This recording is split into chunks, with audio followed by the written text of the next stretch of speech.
Hello guys, सन्चै हुनुहुन्छ? खानासाना खानुभयो होला होइन? सबैजना आरामै हुनुहुन्छ होला। मैले पनि खानासाना खाइसकेँ अनि खानासाना खाइसकेर चाहिँ म चाहिँ अब कामतिर जाँदैछु। म चाहिँ आज काम छ, काममा जानको लागि चाहिँ अहिले चाहिँ 2:30 भइसक्यो। यहाँ चाहिँ तपाईँहरूकोतिर कति बज्यो होला कमेन्ट गर्नु होला। अनि म चाहिँ आज तपाईँहरूलाई भ्यू देखाउँदै मेरो कामतिर लाग्दै थिएँ। त्यत्तिकैमा मेरो साथीहरू पनि भेटेँ अगाडि। अनि साथीहरूलाई पनि कुकुर तिहार भन्दै हिँडेँ। कुकुर तिहार आइरहेछ नि त, अहिले त कार्तिक लागिरहेछ, त्यसैले साथीहरूलाई नि ह्याप्पी कुकुर तिहार भन्ने। अनि फेरि कामतिर लागेँ। यत्तिकैमा अब स्टेसन पुग्यो। अब स्टेसन चाहिँ हाम्रो चाहिँ यो स्टेसनमा चाहिँ हामीले यहाँ ट्रेन चढ्ने, ट्रेनहरू चेन्ज गर्ने भनेको चाहिँ हामी यहीँनिर हो। अनि अब हामीले चाहिँ ट्रेन चेन्ज गर्नुपर्ने छ। नेपालमा चाहिँ बस भेट्नको लागि, बस चढ्नको लागि हामी बस स्टेसनमा बस्नुपर्छ भने हामीले चाहिँ जापानमा चाहिँ ट्रेन चढ्नको लागि चाहिँ हामीले स्टेसनमा बस्नुपर्छ है। यत्तिकैमा जाँदै पनि ट्रेन ठ्याक्कै आइपुगिदिराख्यो। अब ट्रेन त चढ्नु पर्यो, ठ्याक्क समयमै पुगेछ। झन्डै ढिलो भएन साथीहरू। ट्रेन चाहिँ यस्तो हुन्छ है, हेर्नु है सबैजनाले, यो चाहिँ ट्रेन हो, लामो हुन्छ, धेरै लामो हुन्छ ट्रेन चाहिँ।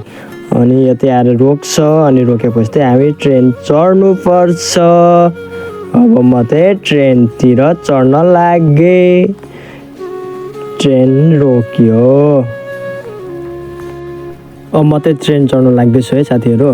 ट्रेन चढेपछि अब पहिला सिट खोज्नु पऱ्यो नि त बस्नको लागि, नभए खुट्टा दुख्छ, मान्छेहरू भिडभाड हुन्छ। चाहिँ अरू दिन जस्तो ट्रेनमा चाहिँ भिडभाड थिएन, शान्त थियो र सिटहरू पनि धेरै खाली थियो। हामी सबैजना बस्यौँ सिटहरूमा।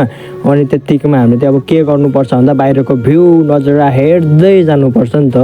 अनि बाहिरको भ्यू पनि आज पानी पर्ला जस्तो भइरहेको थियो, जाडो महिना पनि त लागिसक्यो नि त अब। अनि भ्यू हेर्नु न कस्तो राम्रो आइरहेछ। अब यत्तिकैमा हामी फेरि अल्छी लाग्यो भनेर म पनि अब सुत्दिनु पर्यो भनेर यो चाहिँ हाम्रो फेरि अर्को स्टेसन है।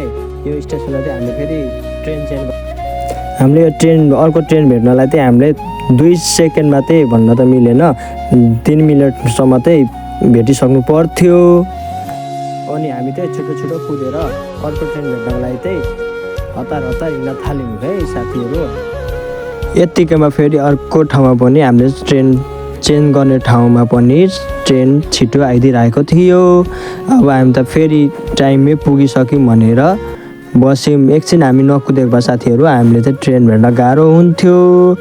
अनि अब यो ट्रेन पनि रोक्यो। अब हामी ट्रेनबाट झरिसकेपछि अब हामीले कहाँ जानुपर्ने त, काम गर्ने ठाउँमा जानुपर्ने थियो। अब हामीले काम गर्ने, हामीले चाहिँ यहाँ नेपालको जस्तो सुइका चाहिँ टिकट चाहिँ काटिराख्नु पर्दैन है, सुइका हुन्छ, एउटा हामीले पैसा काट्छ है त। आज चाहिँ गाडी पनि छिटै आइपुगिसकेको छ है साथीहरू। अब हामी गाडी चढ्नको लागि चाहिँ हामी चाहिँ लाइन बस्नु पर्थ्यो। लाइन पनि सबैजना हामी बसिसक्यौँ। यहाँ चाहिँ हाम्रो नेपाली ग्रुप है, यो चाहिँ नेपालीहरू सबैजना काम गर्नुहुन्छ यो कम्पनीमा चाहिँ। हामीलाई त्यो कम्पनीले चाहिँ गाडीको सुविधा गरिदिएको थियो र अब हामी चाहिँ गाडी चढ्न लाइन बसिसक्यौँ र अब हामी गाडी पनि चढ्यौँ र पछाडितिर सिट खोज्दै अब आफू पनि बस्नु पर्यो भन्दै अब आफ्नो सिटतिर खोज्नतिर लाग्यो र म पनि पछाडितिर गएर बसिदिएँ भन्दै साथीहरू आजको भ्लग चाहिँ कस्तो भएको छ भनेर लाइक, कमेन्ट र सब्सक्राइब गर्न नभुल्नु होला भन्दै आज दिनभरि के गर्नु हुँदैछ भनेर कमेन्ट गर्नु होला है त। Bye bye.